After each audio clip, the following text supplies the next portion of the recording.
Hello learners, welcome back to my channel Shraddha's Physics. In this lecture we will discuss about the crystal translation between unit cell and the type of unit cell, that is the primitive unit cell as well as the non-primitive unit cell. In the previous lecture we have already discussed about the crystalline solid and the amorphous solid, and we have already discussed about the Bravais lattices in the two-dimensional as well as the three-dimensional structure. Now if I will define the lattice, suppose if I will consider, suppose the square lattice, here I am considering a square crystal. Suppose this is a square crystal.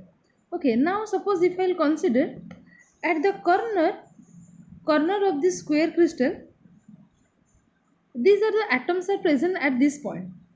Now this black one, okay, this black dots are my atoms, and if I will just imagine these corner points of this square lattice, that is suppose this corner atom, for this corner atom if I will just imagine these are the points in the space, and this is not a single cell, and this is the combination of this pattern can be found for a total crystal, that is the for the total square crystal I can found this type of structure. So these dots or these imaginary points are known as the lattice points. So we can say that the crystals are made up of irregular and periodic three-dimensional patterns of atoms in the space. Basically these are the three-dimensional patterns of atoms. But from the geometrical point of view, every atom is a copy or repetition of some arbitrary chosen motif atom. When the motif is repeated symmetrically, these are the symmetrical pattern. It is symmetrically repeated. The result is such a pattern that will form the crystal structure. Or we can say that a space lattice, let me write, a space lattice is an array of, it is an array of points in space,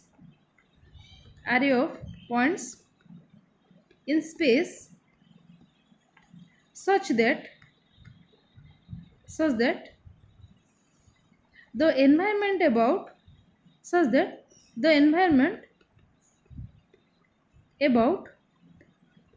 each point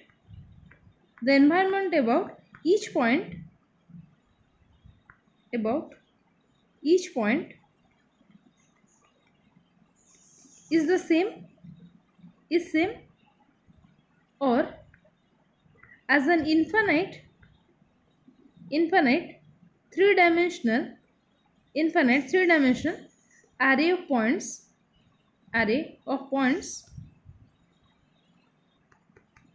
showing or representing how atoms or molecules arranged in a crystal.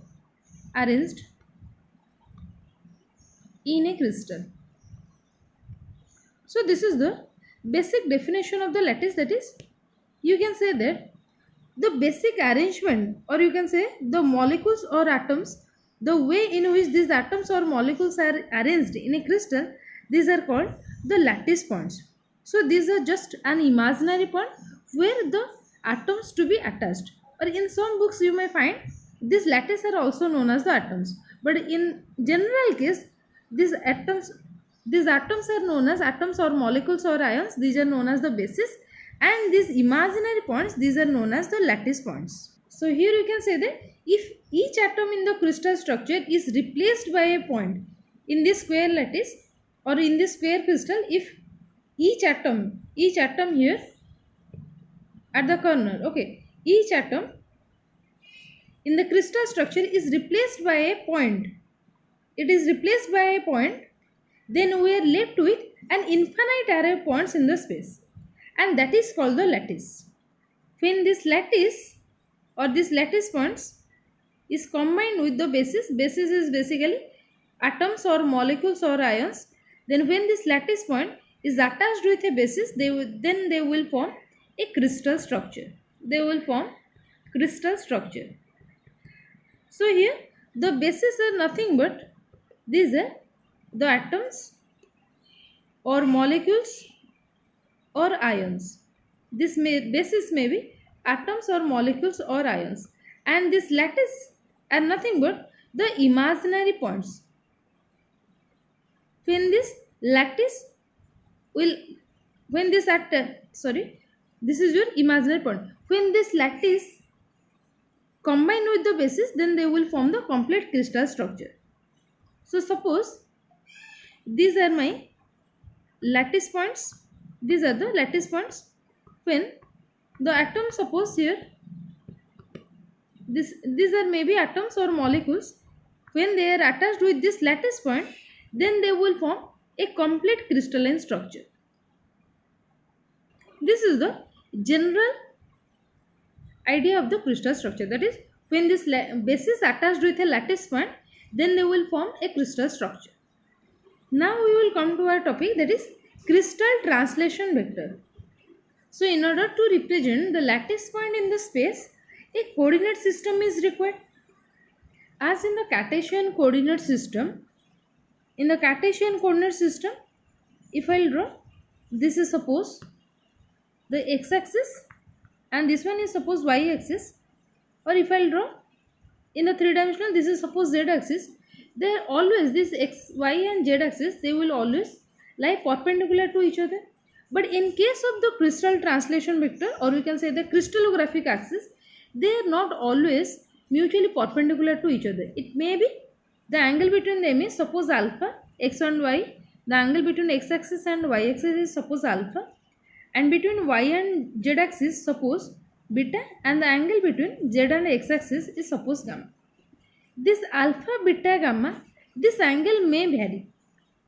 So depending on the side, that is A, B, C, and the angle alpha, beta, gamma, we have divided the lattices into just like cubic lattice, orthogonal lattice, rhombohedral, tetrahedral, trigonal, monoclinic, triclinic, so on. So here first of all see what is the translation vector in case of your crystal. Here in this case, the alpha, beta, gamma, this angle, it may be this alpha, beta, gamma may be 90 degree, all are equal to 90 degree, or in some cases they may not be 90 degree, or may say that alpha is not equal to beta or may not be equal to gamma. We know that a translational operation, it can repeat an object infinite times in one direction, and consequently the results in a linear array of repeated objects. So here if this row of points repeated by a regular interval, suppose this regular interval is suppose a, this is a, this one is a, and so on. Okay, this is called the linear lattice. Now if this pattern is now this same pattern now is suppose it is repeated for the interval, same interval, that is suppose b interval. This is for your b interval, this one is a interval, these are your a interval, and the vertical ones are, these are your b interval. Now you can see that the interval a and here also the interval b are present. So here it will form the two-dimensional array of points. Here it will form the two-dimensional array of points like this. These are your two-dimensional array of points. Similarly, you can draw like this. So this complete, they will form the two-dimensional array. Okay, just like this. Okay, these are regular and periodic manner. Okay, they are arranged in a regular and periodic manner.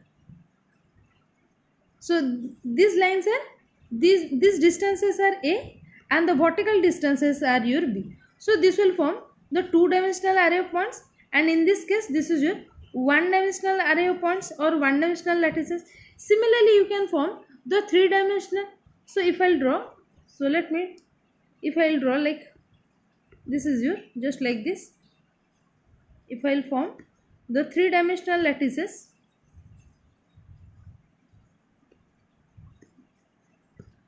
suppose here if I'll draw the lines, you can see for the three-dimensional structure, that is the lattices, if I'll join the lines then it will form a complete crystalline structure in the three-dimensional system. Here it is in the direction A, B, C. You may find, suppose this length is A, this length is A, and suppose this one is B and this one is C. Okay, this is the three-dimensional in case of the three-dimensional crystal. So the position vector of any lattice in this, suppose if I will calculate for the two-dimensional lattice, now we will write for the, suppose the position vector, here I am writing the position vector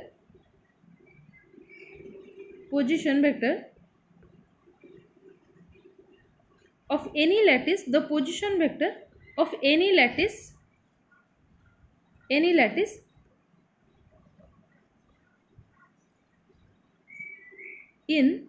first I will write for the two dimensional, then I will write for the three dimensional. In two dimensional lattice, by choosing any other point as origin, any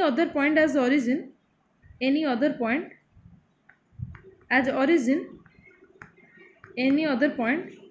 origin, then in this case you can write the translation vector is suppose T, then this T can be written as T equal to N1A plus N2B vector. So this N1 and N2 here, where N1 and N2 are the integers,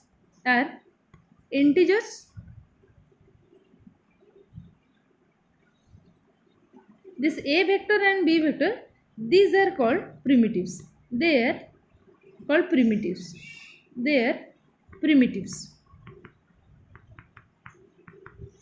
Okay. Let us consider these are suppose my lattice points. Suppose these are my two-dimensional lattice arrangements are present. So this is your A.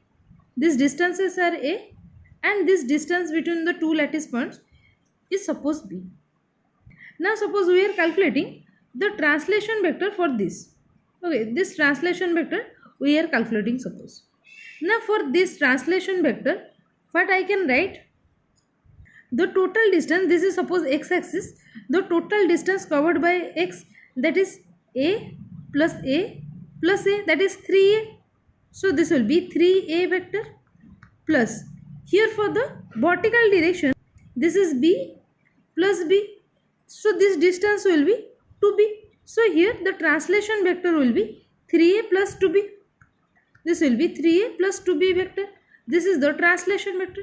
So this 3 is your N1 and this 2 will represent the N2.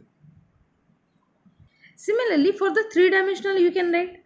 For the three-dimensional case you can write this T will be equal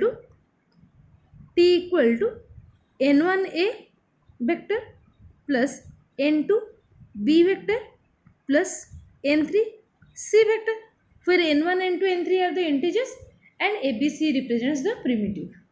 So this is all about crystal translation vector. Now we will see what is unit cell. We know in a crystal structure or a crystalline solid, the atoms are arranged in a regular and periodic manner. So to express the structure of the crystal by taking only a small group of atoms to show the arrangement of the atoms in a crystal, that will be more convenient. Suppose I will first consider these are my lattice points. Suppose first of all I will draw the two-dimensional lattice, that after I will discuss about the three-dimensional lattice array. Okay, these are my two-dimensional lattice array, that is the regular and periodical manner they are arranged. And suppose if I will draw the crystal, suppose, so it can be drawn like this. This is one pattern, or I may plot like this. This is one pattern, or it may be like in this way, or it may be like in this way. So these are basically the small group of atoms, that is located in a cell, and that cell is called the unit cell. So we can define this type of unit cell. These are basically the unit cell. This is the smallest geometric figure we can say, or this is the repetition of which in the 3 dimension it will give the actual crystal structure. So let me write the unit cell. It is the unit cell is the fundamental elementary pattern, is the fundamental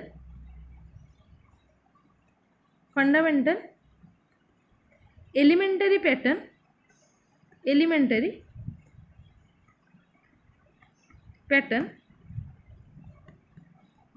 fundamental elementary pattern of minimum atoms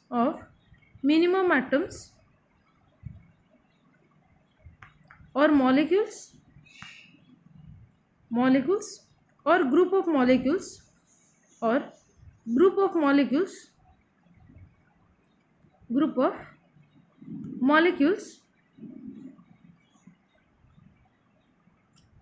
which represent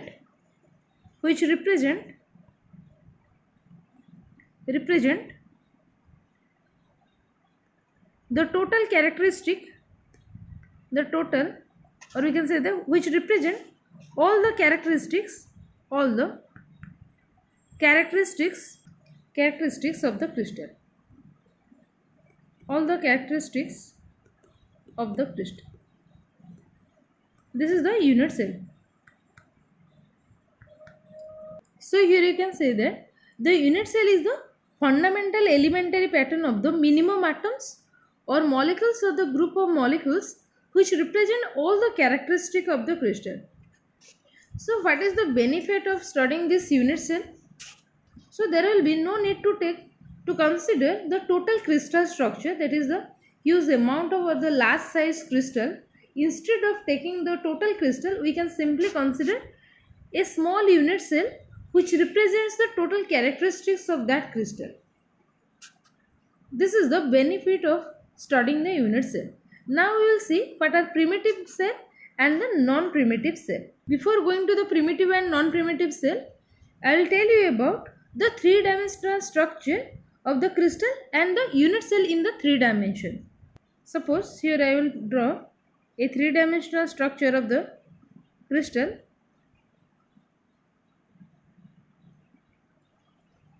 And let me divide it into, this is just the any crystal structure. Okay. Now suppose we will consider here the corner atoms are present. Here are the corner atoms are present. Here only the corner atoms are present at everywhere. Okay. At the corner atoms are present.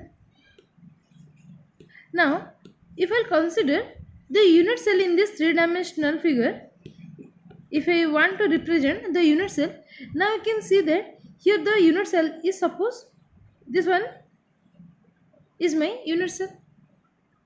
That is, this pattern will follow throughout this crystal.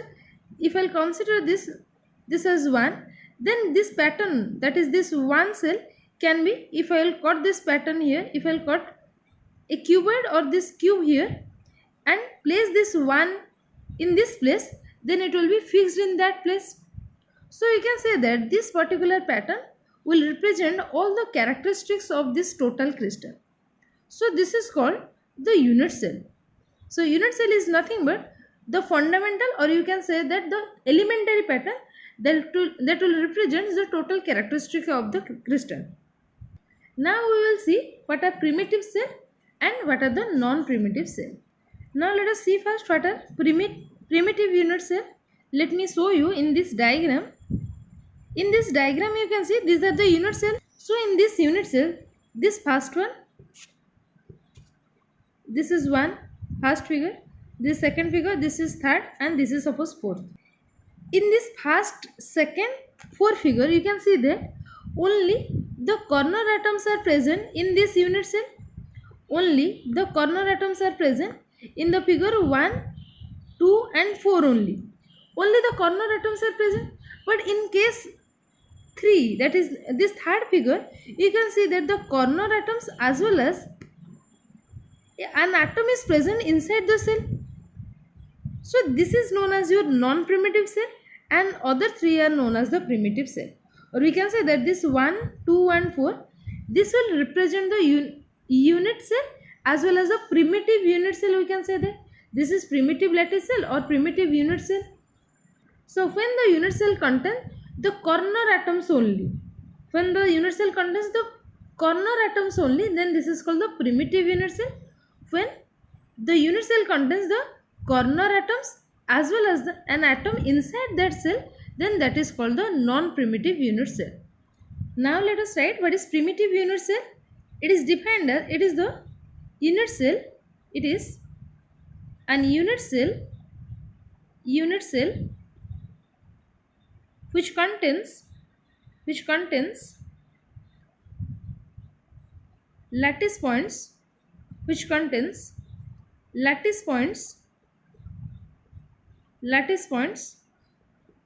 at corner only,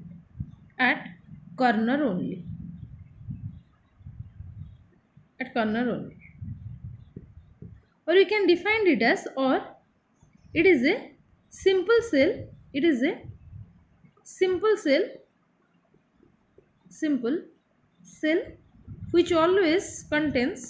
which always contains one complete unit of pattern,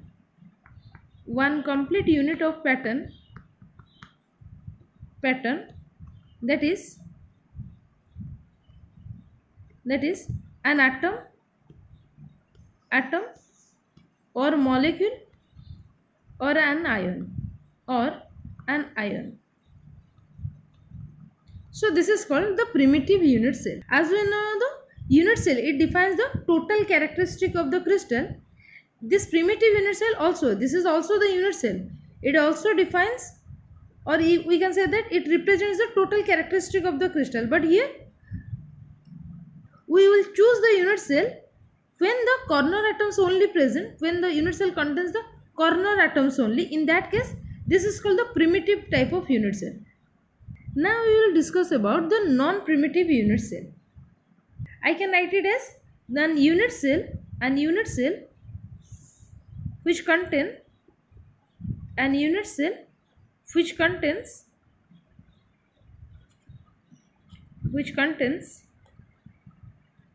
more than one lattice point